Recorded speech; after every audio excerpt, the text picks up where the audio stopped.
You're watching All to Play For, brought to you by Joe and Coral. You're listening to All to Play For, brought to you by Coral and Joe. There we go, mate. That's in a studio, that felt proper studio-like vibes. That was sublime, by the way. I've worked with some presenters, mate, but that was top draw. Would you say that's up there with some of the BTGs that you've worked with? Mate, listen, Gary Lineker ain't got a patch on you, mate. No auto prompt or nothing. Gary Lineker's the guy that you've got to look for. Like, when you look at Gary, he's just absolute. Like, he's like butter, and he's so warm the way he just sort of slides. The words just slide out of him. Yeah, he's smooth, and he's got that like like you can imagine his voice being used for like guided meditation on a podcast or something. Mate. Imagine Gary Lineker sending you to sleep overnight. Mate, I tell you what, that's the thing about him. But then every now and again he'll hit you, and you'll just be back away. Have you ever listened to those meditation things? Yeah, I like them. Mate, I had an Australian geezer who was the most aggressive. Like, I listened to give us an impression. I was away filming. I'm going to try and do one. Big Terry's actually ruined my confidence today. I had to get in a chill thing. My wife was like, "Look, start listening to these like meditation things." Yeah. So I'm like, "All right, yeah, I'll have a little listen up."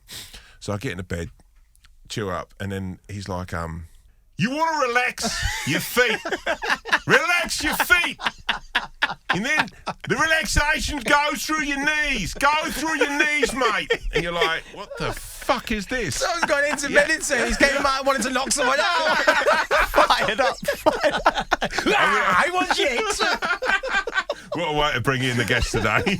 You feel like the geezer there. Do you know who I'd love to do a meditation thing? Mr. Jermaine Pennant. Oh, that would be incredible. Panino. Panino, as I like to call him. Was that your nickname, Panino? Yeah. Was it? The right Panino. The right peg, mate. I tell you. It was something else, wasn't it? It was on another planet. Did you play? What's the age difference between you two? Is it 2 years? 2 years difference. 21s, we played together. I was sort of just a couple of years ahead, so I was getting established. And then when Pennant was coming on the scene, he was the next kid on the block. Yeah. So I was like, well, what's this kid got? So when he got into 21s, I remember doing a crossing and finishing session with him. And I was like, what? Like, he had an unbelievable right foot. Him, I played with David Beckham. Like, and I'm not going to blow smoke on me, but his right foot was up there. He could put it. Ask any strikers who played with him, he could put it on a sixpence. Were you in the middle? That's me done, mate. I'm off. I'll tell you what, that doesn't get any better intro to that, does it? You compare with Bex as a crosser as well. That wasn't even for me. Like, when I used to watch you with a little crazy little wee you used to get at people. So to hear that you could whip one in like Bex, that's a hell of an accolade. No, it's a great, I take it. I was Joe in the middle. I know he was the guy. On the ball, he could do anything. Yeah. I remember going to England trials and the boy talking about Joe at Lillishall, like, this is the guy you need to watch. I used to look out of a window and he'd be doing flick ups, and we was like, oh, there's Joe Cole. His name in the room around the building, the place, it was like the next, obviously, a big star. How does that work with both of you when you are coming through? And because you both had that sort of accolade, Jermaine, yourself as well. Like, Joe, everyone's talking about you at such a young age. How does that pressure? I mean, if I'm 15, when I was 15, genuinely, I was in career day, and like people were like, well, "You're destined for a building site. If you're lucky, you're going to be a good labourer." Like, no one. I had no potential. So for you, like, how did you find that? How did you find that, Jermaine? At that age, you don't really take it on. It don't really bother you at such a young age. It's actually when you get older. And you got to perform, because at that age you just want to play football. You love it. You enjoy it, and being touted as being one of the best young talent. It's kind of like, oh, okay, am I? It don't really affect you as much as it would as an adult. Yeah. So I guess the pressure is a lot easier when you're 14, 15 to do well. It's just as you get older, you start getting more plaudits and credits in the media, and that's when it starts to affect you a little bit. Do you know what, Tom? The thing with Penn was he come down from Nottingham to London at 16, and I've seen London eat up and swallow the London nightlife. People coming down at 26 to 16 to come with that pressure and be put into London. That's so tough, away from your family unit. I know that Arsenal, good club, and they look after the young players, but he had it tough. I mean, I was at home, so I was like, when I stepped out of line, I got a clip round the year from my dad. Do you know what I mean? But to be like, his journey to be 16 and come to London and then be in the spotlight, it must have been tough for him. Did you come down here with anyone, like when you came down? Did you stay in digs, or did you stay with? Stayed in digs for the first 6 months, but I would go home every weekend. Obviously, miss my family, miss my friends. You know, growing up is at that age, your friends are a massive part. Yeah. So it was always, you know, getting a little bit homesick. And then after 6 months, I moved in with my auntie, who moved to London like a few years back. Yeah. So that was a little bit easier. But still, you know, moving from, you know, your upbringing to them, the big London, like Joe said, it can swallow you. It can take you in, and you know, you put yourself in a dark place. Yeah. But I was a strong character, which helped and probably kept me on the straight and narrow at times. Obviously, we all know I've heard differently at some point in the career, but no, to get where I did, obviously you have to be a strong character living in London without your friends and family. I mean, there wasn't a bigger team or a club at that time to join than Arsenal. How was that when you that first day when you walked in and you looked around at those guys? Yeah, it was amazing. I remember seeing Arsene Wenger at first and thinking, "Oh my God, you're massive." He's tall, isn't he? He's tall, he's yeah. a lump, like, you don't believe it. Really? Yeah, he was mate. tall geezer, and he didn't really smile. And I was like looking at him going, "Oh my God, I'm in trouble." But he didn't even do anything. But he's got that you know, that persona about him where he just looks scary. But he's actually a really nice bloke. But yeah, the players there, Bergkamp, Vieira's, Thierry Henry, Perez, Overmars, it was just a joy to be around. Because I remember when I was 15, obviously I made my debut at Notts County, and I was training with their first team when I was like 14, 15. And it was like nothing. I was like, all right, yeah, these are just grown men. Yeah, yeah. But then when I went to train with the Ars, I was like, oh my God, I don't want to do anything wrong. Just pass it to Thierry, pass it to Patrick. You know? I just didn't want to do anything wrong, even though I'm kind of an established player. Yeah. But yeah, it's just that their auras and their stature of player, it does, you know, coming up, it is a little bit daunting and scary at times. And by the way, that Arsenal team was tough as well. Yeah, Do you know yeah, what I mean? Bergkamp was naughty. Trust me. Yeah. Like, I remember we played against them, and he had this aura, Bergkamp, where he's just a nice guy. He pinged Lee Bowyer with an elbow at West Ham, and the referee was standing from me to you, and I was like, the ref looked at me and say, "It's Dennis Bergkamp." Like, I can't book Was that the Lomas elbow? I can't remember. Was it my Bowyer? I don't know. He was throwing elbows, mate. Mate, what's that rap song? Throwing elbows. Is it ludicrous? Them balls. And I'm looking at the ref, right, and I'm going, "Ref, have you seen that?" And he's just like, "Nah, I can't." He just couldn't do it. Couldn't bring himself to book the genius. Bergkamp was naughty, you know. Yeah. He was undercover. He was quiet and you know, plateau around the players, but on the pitch, he was a little horrible guy. He was aggressive. Did any of them sort of take you under their wing a bit? Was there anyone who, when you got there, you're like, "Oh, that's the geezer there who's going to sort of watch out for me," or whatever? Yeah, it was kind of, obviously Ashley was already in there, so then when I broke in, you know, it was like mates and best mates at when we in the changing room. So we was always, "Oh, look, there's the bad two guys," but it was Patrick Vieira. He kind of look, you know, if I wasn't pulling my way, he would hit me. Like sometimes if I was messing just about, a jab, like not didn't plant the feet, just a little rangefinder. Just one of them on the back of the head, like, I know. And then you turn around, "Oh, sorry, Dad." You're like, okay, but Macron on my debut, he said to me, "Look, this is your time. So, you know, show what you can do and get yourself implanted in the team." So it was kind of like Patrick, but Thierry was more of just a kind of a big brother. Yeah. You know, you'd have a little joke around and just a little bit of banter. But Pat, you know, a bit of messing about, but at the same time, he will be serious when, you know, if you're not, just because you're young, he won't let you off. If you don't bring your weight, he'll go. He'll tell you. You can tell that with Pat. Yeah, like you can tell he's got that sort of aura about him, where he's even as a player. But like Pennant, like he like.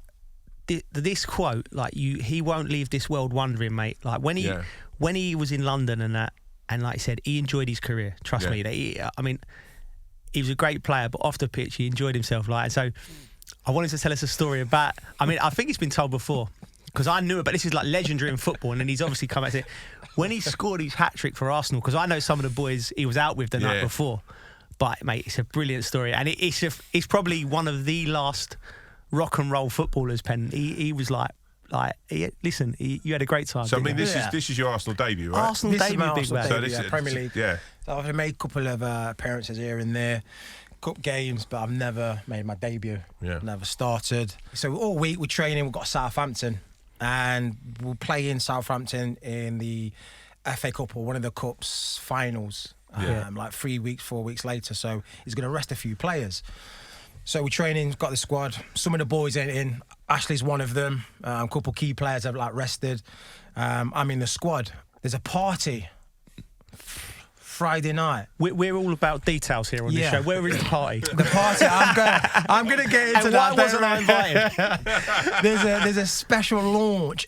FHM magazine, which was a massive magazine. I don't know if it's still magazine? going. No, it's not. Is it still, yeah, well, heady days. When did your subscription stop, big man? I was there till the bitter end. Till the end, yeah. So there's an FHM party launch on Friday night in London, Emporium nightclub, which is a famous gaff. Yeah, mate. Back in the day, it was the spot to be. What's a gaff? The little back room? The little back room with the curtain you pulled out there. Oh, Jesus. Yeah, so that's going on. And I'm thinking, right, we've got a game on Saturday. I can't go. But I'm thinking, right, I don't know if I'm starting or not. And there's still Perez, there's still Lundberg, there's still Ray Parler. Yeah. So I'm thinking, I'll be on the bench. I'm not going to start. I'm not started. Yeah, I've been here 17 years. I'm not starting. So we're going, the boys are raging. So we've got Parler and I said, Ashley, all them lot are going. Joe, what are you doing? You've got a game. It doesn't matter if you're not starting. You've got a game. Yeah. And I went, Ash, I won't drink. I'll just have, Coke. I'll be home by 12. Yeah. And I says, if I don't come, I'm not going to be in bed by 12 anyway. So what's the difference? Yeah. No, but Penny, if you get seen, no one will know. I'm not, because at the time I'm thinking I'm not a big star. No one will know. I just, I'll be undercover. Yeah. They're raging. Obviously they can't stop me. But they're raging. They try and lock me in. Yeah. Take the keys. I sneak out the window. Right, they jump out the window. They're cabs thing. I'm running down the road. I'm getting. They're fuming with me. So, we got into Emporium now, and they've not spoke to me for about an hour. Yeah. Obviously, the more they drink, the more they're forgetting. The more they're getting a bit lively. So then I have a little one. I'll have a little cheeky one. Midnight comes. I should get home. One more. It would be a hard party to leave. Oh my God, for a young footballer. The party was going off on a different level. So, anyway, night goes on going. 1 o'clock comes, another drink. Next minute, it's 3 a.m. I'm off cut. I'm twisted. I don't get home till it starts getting bright. It's like 6 a.m. We've got a meeting at the Four Seasons in Canary Wharf, because that's where we used to stay. We've got a meeting at 11 at Canary Wharf. I'm getting in at 6 a.m. So I have probably about 2-3 hours kip, max. Broken sleep. Oh, minging. Yeah. Alarm just like, feel like death. Zoomed in. You got two we could have done with there. That Australian fella. Yeah. Oh, yeah. Get me, Jermaine, relax your feet. So anyway, I get to the Four Seasons. I'm feeling awful. So first we do, we get the team meeting going. Arson's talking, he's giving, instructions. And then he pulls the blackboard, the paper over, that little... Yeah. Teams line up, all the names are there. Parler. Check again. He said Pennant. I thought he said Parler. I'm not twisted. I thought he said Parler. And I've got Big Pat next to me. And I double check it. And my heart goes... I think, oh my God, I'm starting. This is my debut, And then Big Patrick goes... hits him on the back. Come on now, Jay, this is your time. And I'm like, honestly. Worst person to sit next to. And I'm thinking, oh my God, this is not my time. No, not today. Why me? So you get them big bottle of hotel waters in the glass little. I'm just constantly going, just dying it all day. So we get to the stadium. Arsene comes over me, gives me some instructions. Tyrone over me. I'm looking this way like this. You don't want to smell no chance. He's talking to me. He's thinking, are you listening? I'm like, yes, boss. He's probably thinking, what is wrong with this kid? And I'm like this. Not nervous. Oh my God. So anyway, doing me boots, doing all that. Down the tunnel, tight Ivory. The tunnel where you go down, it's so tight. I'm just like, just trying to breathe out my nose, like that's going to make a difference. So we're walking up and I'm thinking, just get through 5 minutes. Just don't give it away. Give it someone simple. Yeah. After 20, pull hammy. Just pretend your hammy's gone. Yeah. Just get yourself off. Because I can feel vodka when I'm in the warm-up. I just felt awful. Yeah. So anyway, the game goes on. It goes all right. Don't do anything special, but whatever. Then score a goal after like 20 minutes. So I'm like, oh, great. Look over the bench and I'm like, do I do it now? We score another goal. And I think, all right, get to half time at least now. Yeah. But by that time, I've scored an hat-trick. So I'm thinking, God, I'm staying on. Doesn't matter what I do now, I'm staying on. You must have felt invincible. Oh, You've just done a night out, FHM party, and you've bagged a hat-trick in the Prem. mate. Imagine that. Mate, how old were you at the time? Just turned 21. Jeez. Just turned 21. So, but I remember after the game, the boys saying that when I scored the first, they was all messaging each other. And then when I scored the second, there was all messaging. And then when I scored the third, there was all fun. Each other going wild. Do you know what, mate? I have a memory of this. I think round. I knew, like, I don't know if I think I knew that he'd gone out the night before. Oh, really? And he was playing for somebody. You know, somebody talk about that is an amazing story. That's incredible.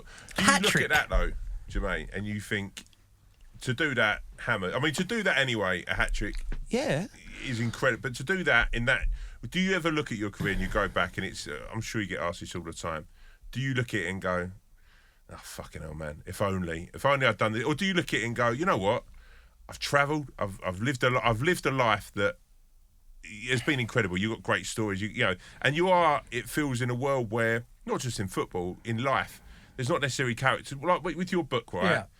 You look at like your book, and you know, no offence to sort of other people in the game, you look at your book and go, "Fucking hell, there's some tales in here." He's lived, You've lived it. He's lived a life. Do you ever regret anything? I don't regret a lot. I think the only thing I do regret was the couple of drink driving offences, which I think stopped me playing for England because I was the only English player to play in the Champions League final and never play for your country. Yeah. And I played through all of the English setup from 14 to 21s. When I was 18, I was in the 21s and I think I'm second most capped 21 player. Yeah. But I think a couple of them incidents stopped me from playing for England. I think that's the only kind of regret I have. Yeah. But the rest, I can't say because I ended up playing for my boyhood team. Ended up playing in the Champions League, playing in big competitions, so played for some big teams. So I can't, complain too much. But just not playing for England is probably my biggest regret. Yeah, I mean, it'd be nice on the cake. And Jermaine would be an even better player now because of his technique. Yeah. In this era where it's designed for it, maybe he's coming up in an era when people could kick him. You're watching Premier League football now. Yeah. And I'm terrible at. I don't like comparing eras and players from different eras because it's a different game and it is a different game. But like the ability the boys have got now, you look at someone like Jack Grealish, who I think is a superstar genius, but he's got the ability now just to, when he feels a touch, like just go bomb down, and he wins so much fouls. Because he technically can receive it off both feet, he can play. He can do that. He fell pretty hard against West Ham. This, I want to say that was. But like, I mean, he was about 5 metres away from Bruno at the time. I know, but like that's the thing. Like he can do that. Jermaine was playing in an era where left backs would have gone bang. The first 3 tackles, you're getting smashed. Oh yeah. So obviously, Joe, I mean, I always look at you obviously as a sweet angel who never don't break that illusion, please, Jermaine. Did you used to get out and about yourself? Were you not the night before games, but listen, it was different times back then. We used to all have a night out, and like there was an itinerary to the nights out back in the early 2000s. It was like all football clubs used to meet up in the TGI Fridays in Leicester Square. What Premier League players are going to TGI Fridays? Now, I'm talking there were squads in there, mate. There's like different areas of squads. Not like Dennis and Pat. Joe's over there. We're not talking Dennis, Pat, boys, and Freddie Lundberg. No, just the young boys. We're not talking the proper players. Come on. We're talking the youngsters. So we were like. I just love the idea. Sorry, Patrick Vieira just going, "What is this?" Onion rings, Patrick. You'd like listen. So you'd leave the game, right? Because you wear your own suits as well. So like sometimes you go home, sometimes not. I used to go straight out in my whistle, bang straight to TGI Fridays. All the boys and everyone would get there like 7, 8, 9. Everyone would come. Like, I had my cocktail, my June bug, ready for me, just sitting there. Families going about there. You're that big a hitter. So wait, you get into TGI's, they know Joe Cole's coming, they've got a June, but you like Goodfellas. Yeah, like, usual what's in a please June love. bug? To this day, I don't know. It was a lime green. It was a green, wasn't it? Lime based, and it had a little leaf in it as well. I remember that, so it spiced it right up. Dude, Del Boy, innit? Like I'll have a Campari and Lucozade, please, Mike. But we used to go in there. It'd be Arsenal, Tottenham, West Ham, blah, blah, blah. All right, lads, and I think then the next step after that was Sugar Reef, down in Windmill Street in Soho, which was a lovely bar, like a little downstairs. So, but you used to go in there like 3 or 4-handed. So, because although there might only be 5 or 6 young lads, they all have 2 or 3 mates. So they end up like you're going out 15, 20-handed. So like you go, right, you 5 go down there now, give the doorman a bullseye. So he'd get in, and then you'd all go to Sugar Reef, crack on there till about 12, and then it was on to Emporium later on in Elysium, like. And that's like, you used to see everyone, all the boys, you know, it was great. And it's more innocent times, I think, nowadays. Before camera phones, right? Before camera phones. I mean, it's a mad thing to talk to, like, none of us are that old. But like, you feel like you're old, but if you tell those stories now to a youngster, and they're like, yeah, what if someone filmed you? Like, we didn't have camera phones back then. God, we used to do this thing on the way to... just reminded me now seeing Pennant, so all the stupid things you used to do. From Sugar Reef to Emporium, if you could get into the back of a car, climb across the seat and get out the other end, you didn't have to buy the first round in Emporium. So like, you see clock of geezer sitting there at the lights of Soho, and just like, his door's right, bang, get in, all right, mate, and then you get out the other side. So we're sitting there, someone's driving around Soho, like, and they'd be like, something like Joe Cole and Michael Carrick or Jermaine Pennant just getting in the back car and then getting out the other side, like. So there's just silly things you used to do, like, which you couldn't do now. Like, they're innocent, it's fun, you know. There was one where you used to do the tuk-tuks. Yeah. Right, so we all used to get in them. They didn't get free, so we used to get in them and have a race.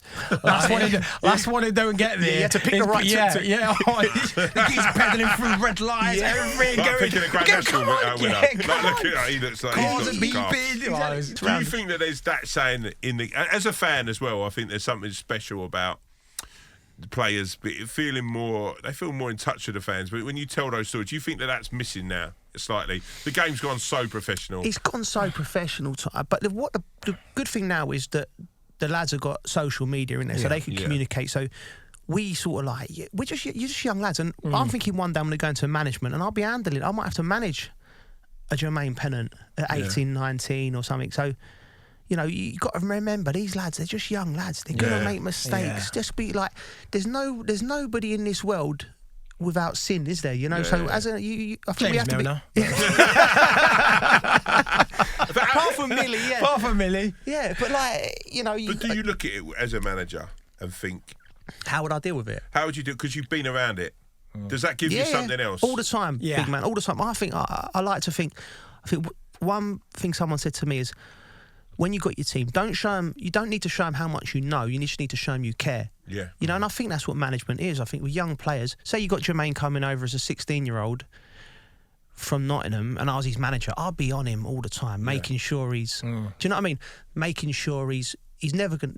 He would never be a saint. Yeah. But you need to make sure that they're all right. Make sure his home life's right, bang, and do that. And if you do that, eventually with all of your squad, little things like knowing what their mum and dad and names are and what they do and things like that, I think it goes a long way with people, and it's just human nature. I think that's why I got my move from Birmingham to Liverpool, because of Steve Bruce was like that. Yeah, he knew I wasn't a saint, and he called me in training around the building, bad boy. But he would always show faith. You know, he wouldn't hold certain things against me. He would always play me, even if I'd messed up. He knew on the Saturday, I'll give him 110%. If he just showed, put his arm around me, and he'll tell me off when things ain't right, but also applaud me and show me the love that sometimes players like myself needed, because everyone reacts differently to certain things. Players might need a telling off. Players might need a cuddle. But Bruce, knew how to handle me, and he got the best out of me, and that's why I got my move to Liverpool. Turn attention now to one of the big games of the season any time, but this North London derby we're going into. I mean, are you still now? You look at you're an Arsenal man.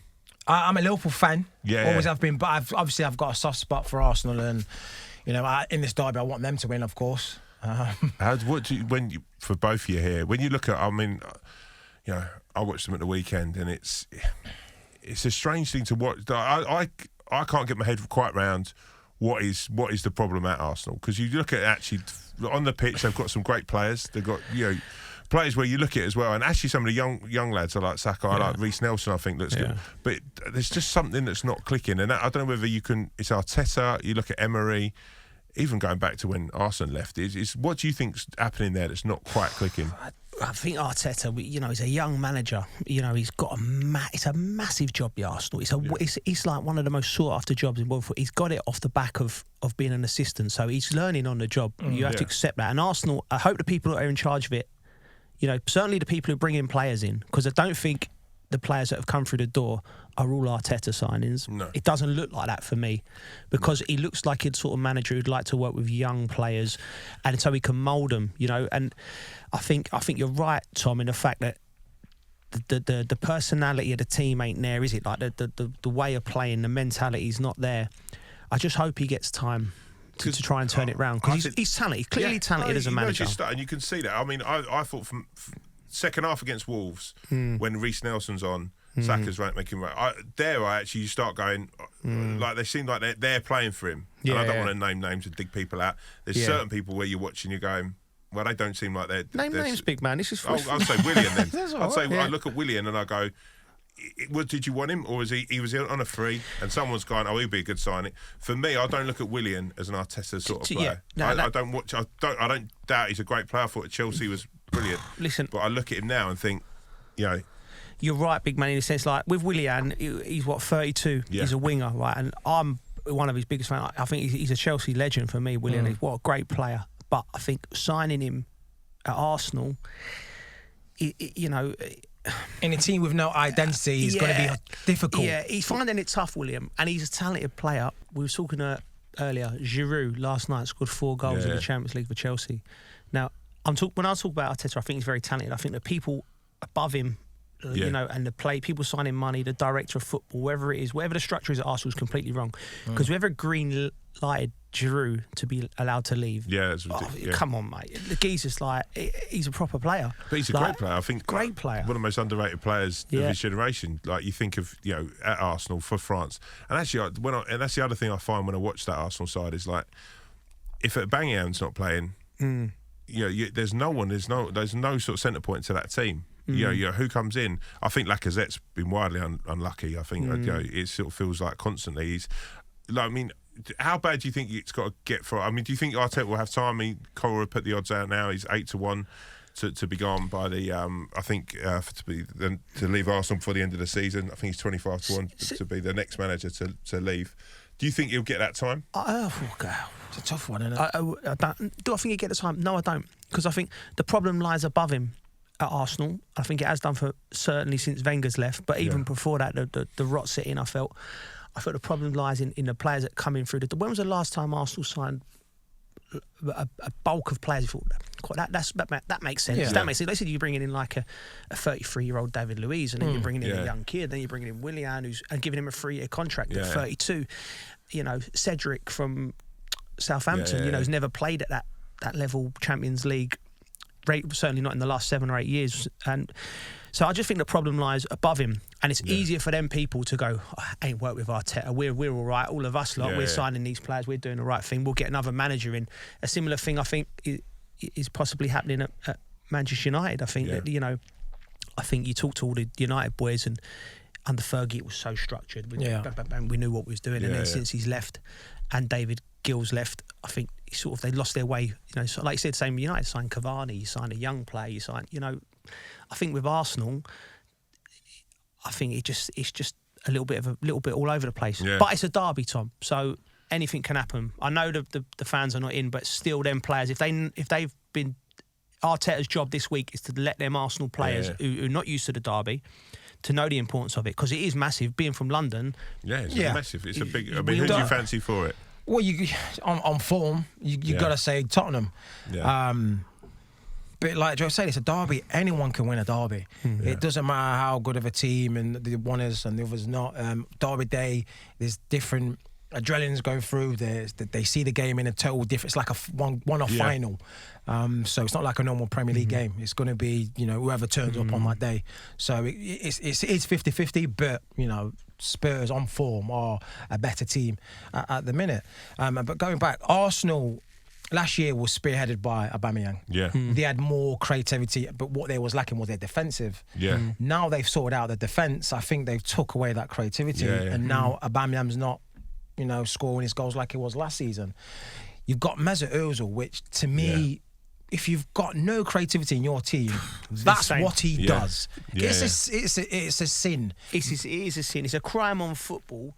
Like, we don't know his situation, right? Ozil. We don't know what it is. But right? he's a lovely guy. He don't seem like he seems like he trains hard. I think he comes out of everything that he's done, his social media posts at least, and stuff that he said. I actually think, wow, he's handled himself with a lot of integrity in the situation. Yeah, incredibly well. This is from my perception, and it's only my opinion looking from being involved in a situation similar to this, right? He's on big money.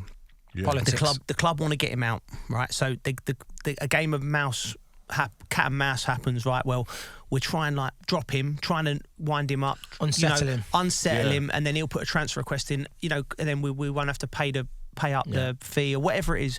All of a sudden, that cat and mouse game lasts 6 months. He stands strong. Ozil says, "No, I want to play for Arsenal. I signed a 5-year contract." And they get themselves in a position where it's sort of it's a game of poker that's gone wrong for them. Well, really and truly, they should have all got in the room with Ozil's agent, Ozil, whoever the manager is. Listen, we want to take the club in this direction. Yeah, we're not, because he's a man. He's a grown. You say you're not necessarily going to be part of that. So if you want to leave, we'll let you leave. But we understand 300 grand a week for a club to buy a Mesut Ozil at 30 or 31 it's going to be tough. So, but we know that you're a good lad, so come with us on the journey. If you don't want to leave, we want you to go, but if you're here, we know your quality and we'll use you. Come with us on the journey, help the young players, help us win games, and we'll just take it. We'll communicate every 2-3 weeks, see how everyone is, and then they can use him. Like, there's no way Mesut Ozil is not good enough to play in this Arsenal team. I think it's what they need more than anything. So it has to be politics. Well, JC, massive job for you today, mate. I've had a mare for the last couple of weeks doing this, so I'm lining you up, mate. You're nervous, I can see. I'm nervous. A big moment for you now. You're going to do our official link, the Football Fan of the Year. I've had a stinker 3 weeks in a row. Proper Ron Burgundy stuff, didn't it? Just reading the teleprompter. There we go. You got this, JC. Oh, okay. You got this. Coral are on the lookout for the nation's most dedicated fan. Each month, Alan Shearer will select a winner to receive £1,000 to spend on football experiences of their choice. At the end of the season, one winner will get £10,000 to fuel their passion for the game. Visit footballfanoftheyear.co.uk to enter or nominate someone. Brilliant. I'll take that. Broadcasting. I'm happy with that. Broadcaster. Gary Lineker, watch this space. We've got a new Des Lynam on the firm. Oh, dishy Des. You're watching All to Play For, brought to you by Joe and Coral. Right. Who's winning the league this season? Maybe the Toffees can continue their great form. Will the Blues benefit from German firepower? Will it be about a Belgian who can put a ball on a sixpence? How are the champions going to cope without him? Whatever happens, going to be exciting. No one knows football better than a Coral Football Better. Next game up, we're going to talk about Liverpool and Wolves, but we can't talk about Liverpool without talking about your time at Liverpool. But you had some of the greatest, must have been the greatest games of your career up against the intensity between Chelsea and Liverpool at that time, two biggest clubs arguably in the country, maybe in Europe at the time. Yeah. What were those games like? Oh no!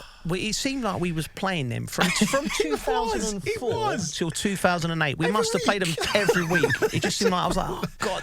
And they were so tactical. The games, like they were like. Yeah. Do you see the Chelsea Tottenham game last week? Mourinho against Frank, where it was intriguing. It was two very good, two top teams cancelled each other out. Yeah. And that's what our games were. There was 1-0, 1-0 to us, 1-0, 1-0, 1-1. Because as a fan, I used to watch those, and I love, I like a little drop, I like a bet. I used to be like, oh, right, this might be 2-2, this, and it would always invariably be like 0-0, 1-0. It was pragmatic. Jermaine scored a great goal against us. I was injured in the game. I remember watching it at home. The volley, just looping Ash volley. came in that as well. It was funny that. Yeah, but see that game in particular is a very similar situation to where Liverpool are at the moment, because Michael Essien played centre-half, right? We had no centre-halves. They was all injured. You know, we had Michael Essien and Paulo Ferreira playing centre-half. And you can't go to a team like Liverpool and have your spine of your team. You know, and they well deserved to beat us that day. And that was not the end of that. From 2004 to 2007, we were the best side in England and probably Europe. We didn't win the Champions League, but you know that can happen. Referee decision, but that 2007 Liverpool team, they come and matched us, and that was what we had to then reset. And it weren't until 2009, 2010 season we won the league again. Do you know what I mean? We got back to that level, but they were the team that really knocked us off our perch. It was the 2007 year when we got to the Champions League final in Athens. It was literally stalemate between whoever's going to make it. We only went through on penalties. Yeah, I know. It was back at Anfield. I scored in the semi-final. I scored in the first leg. Yeah. And then we went to yours in 1-0. Yeah. And then they beat us. Back at ours, and it was a penalty shootout we got to, and only because of that we went through. Did you take a penalty in it? No, I came off with a slight groin. Yeah. And I can remember running on the pitch after the game, hobbling, celebrating with the fans, but it was so close. The games it was always 1-0, 0-0. It was just because you were brought into that, so that rivalry, that intensity was already there when you signed. You were you were there from its sort of infancy. So when you came into that, because we talked about Tottenham and Arsenal, we talked about derbies, but then every now and again, two teams that you think, apart from literally being the best two teams around at that time, like, what was the intensity? Were you like there, like, well, when we play Chelsea, that's the big one, that's the big game? Oh, it was always the build-up for it. We knew what was getting ourselves into. We knew it was going to be tight, it was going to be hard. Mourinho was going to have him well-oiled. So, Benitez had his tactics, had his, game plan, his team set up for it. So we knew what was getting into.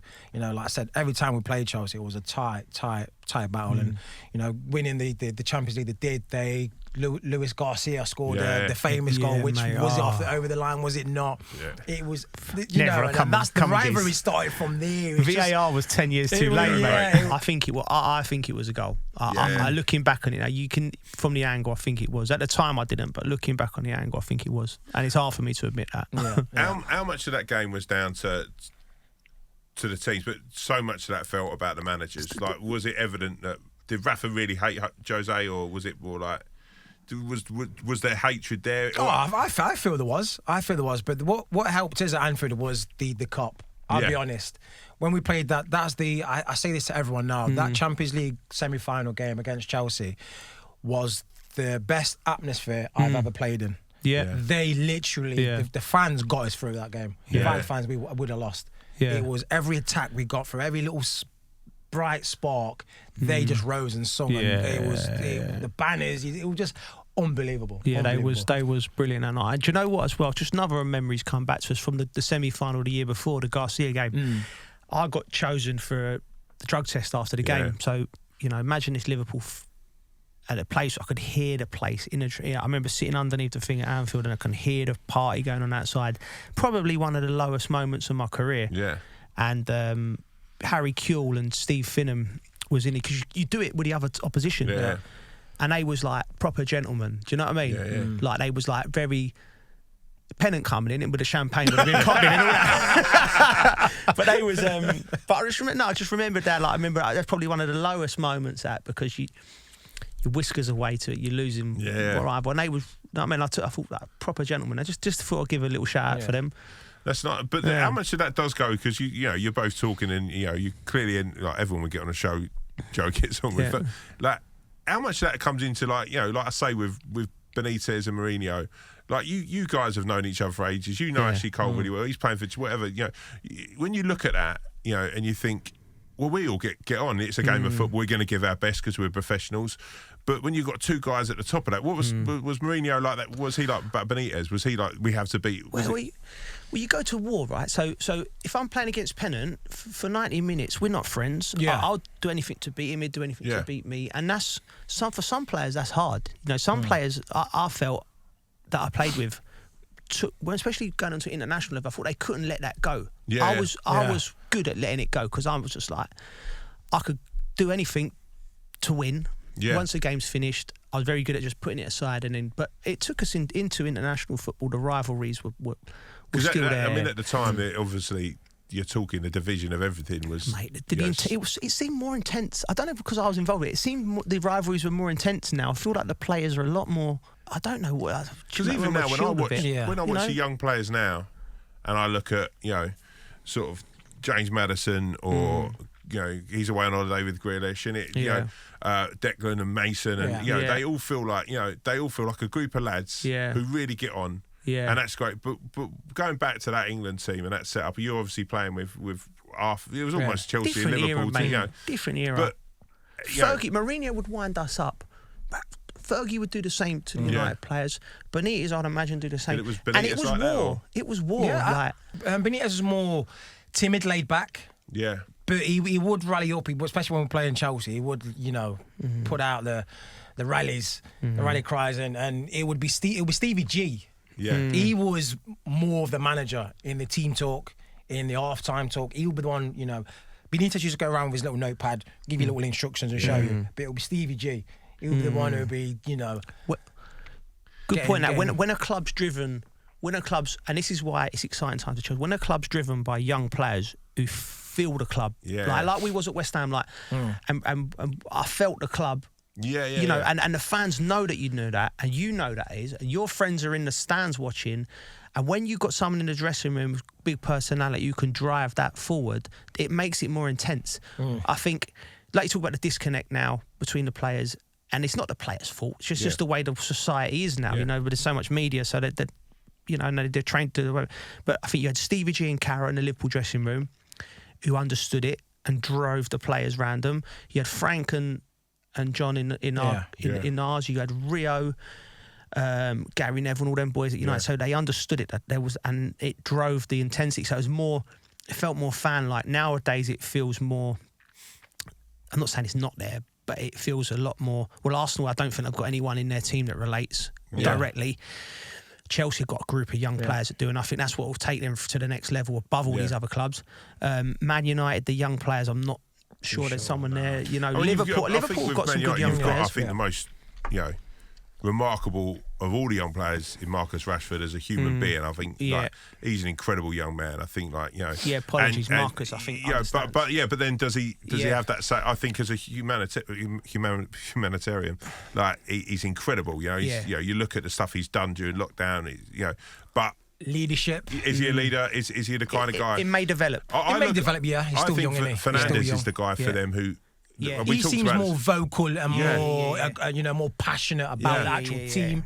We've got them. It's Man United West Ham this weekend. Yeah. And I think the way the West Ham are playing now, the way that they're drilled, I think it's almost like I think people are now making those comparisons of Moyes at Everton. I think it feels for the first time it's probably almost like since sort of I suppose like Javi's team. I suppose we had Pardew had a little. But it feels like this team now that that 11 that are going out are really like I for the first time you're going against United and go, I fancy this. I mean, it's an exciting time to see that, and I do look at that United team as it's a strange one. I feel for Harry Maguire. I think I thought the last England tournament I thought he's gonna kick on, and I think hopefully he does, because I think I like him as a guy. I think he's a nice lad. Yeah, top player. The team I was impressed with actually is, and they're talking about Liverpool, but watching Wolves against Jimenez and hope he's okay and everything. But that to lose him that early on in the game,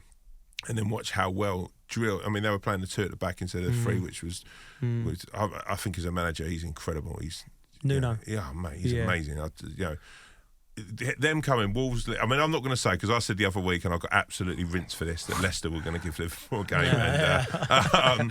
What do you like that Wolves side? Are you a fan? They've done remarkably well since Nuno took over, since they've been in the Premier League. So you can't take away what they've done. We've got Jota now, which is great news because he's been on fantastic form. But yeah, you've always got to be scared of Wolves. Even last season when we was fully strength and we only just beat them by the help of VAR, not giving them an equaliser. They're a good team. They're an attacking team. They're, like I said, they're well oiled. They've got Cody at the back who's having a magnificent season again and last season. So it's going to be a difficult game, especially with the injuries Liverpool have got as well. But you talking about Joe as well, because I mean, he's not just gone into that Liverpool team. Like, he looks like he's been there for 5 years. Yeah. I mean, I knew he was a good player at Wolves. I suppose it's just whatever's happened with injuries or whatever. But he looks like the centre point of that team at the moment. The Liverpool team. He's arguably been their best player this season. It has to be fair, and I didn't know too much about Jota, I'll be honest. Yeah. And I think many people didn't. And there's just shocked about the signing. I was like, it's going to be a little backup if we get any injuries, but. He just came in there flying. Yeah. He's like I said, he feels like he's been there for ages, and he is a great talent. He can score, he can assist, he's got his pace, he can beat players. Yeah, 7-2 for the first goal. Will he sell it? I'm taking it. Carol, mate, I'm taking it. I'm going out here. I'm on the app right now. Love it, Jermaine. Love that, mate. Jermaine is fully like, most people wince of it when I do that. Jermaine's like, go on, big lad. How is it though when you're with your Jota and you come in there and like to score against Wolves? Like you've both scored against teams you played for and you might have been fond of. Have you both done that? Yeah, I've scored against Arsenal when I was at Stoke. But I ran off celebrating. I've got one for you, big man, because I scored. I think I scored three times against West Ham. 3 or 4 times against West Ham. You scored but enough, the first game, every one of them was like a dagger to my heart. Oh no, sorry, mate. But I didn't celebrate for 3. Yeah. But the 4th one was a last-minute winner, and so I lost my senses. I jumped into the crowd. Do you know what I mean? But doesn't mean I love West Ham any less. Do you know what I mean? But it's just you lose. Sometimes you control your emotions, and sometimes you can't. So whether players celebrate or don't celebrate their old teams, it all depends on like the circumstances. Do you know what I mean? But I remember playing my first game against West Ham for Chelsea was a cup game, so they had West Ham had the whole of the Matthew Harding lower. It was a night game. It was proper naughty. Like, it was one of them. And I was taking a corner. Geezer's gone like, they're getting abused, dogs abuse. I'm like, all right, lads, all right. Like that. Just like, no one in, someone's down injured and you're standing in the corner thinking, I shouldn't be standing there. I'm getting things pinged at me and everything. And the geezer's, I've got a Coke bottle thrown at me. Really? Yeah, like with a plastic one. Yeah. And it's landed there and I've got, what do I do here? Do you know what I mean? Yeah. Like, can't grass them up. So I just thought, all right, lads, fucking hell. Cheers, like I'm messing about. Thanks for the drink. And I've had a drink of it, vodka and Coke, innit? And then I've just got the ump because there's something laughing. I just sort of like throwed it towards them, but on the floor. Do you know what I mean? Like that. But no, I didn't get in trouble for that one. But like, yeah, it was horrible. Vodka. As a fan, I don't think you got a lot of. I think there's other players who'd left. That was the only time that game. But I think that again, like West Ham coming to Chelsea for the first time in a long time, and then they were just. As a fan, it hurts though when someone leaves. I suppose for you as well, like when you leave, Liverpool would have been a big one, I guess, for you to have scored against that you felt that affinity. Yeah, I don't think I wouldn't have celebrated at Liverpool if I scored against Liverpool. Yeah. Because I felt as being my team as well, and being a part of that of so much history and memories, I would have showed a bit more respect. But Arsenal was a little bit different because I wasn't, I didn't make my name there, and it all depends how big of a legend you are at the club, how the fans respond to you as well. Yeah. So it's the circumstances and timing. Yeah, circumstances and timing usually happens. Nice. Well, boys, it's time to get into some predictions. Well, let's go for the first one. Fans are back at West Ham, so West Ham United versus Man United. West Ham nailed on. Yeah.